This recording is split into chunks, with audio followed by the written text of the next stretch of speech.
রমজান আসছে, আনন্দের মাস আসছে, রমজান মাস আসছে, রাস্তাগুলো আলো করে দেন, রাস্তাগুলো আলো করে দেন, রাস্তার মধ্যে আলো টাঙানো হবে, মানুষেরা জানতে পারবে মুসলমানদের রোজার মাস আসছে। সুবহানাল্লাহ বলুন।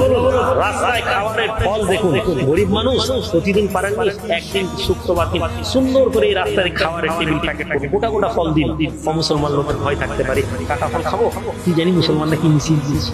আমাদেরও মনে হয় হিন্দুরা কাটা ফল দিলে কি জানি বাবা এদের কিছু গরুর পেশাব ফেসাব মিশিয়ে দিয়েছে, এটা হিউম্যান সাইকোলজি।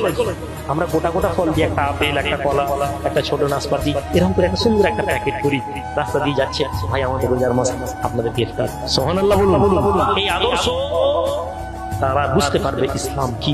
বিদেশে ইউপি, আবুধাবিতে, দুবাইয়ে লক্ষ লক্ষ মানুষকে তারা খাবার দেয়। কেন?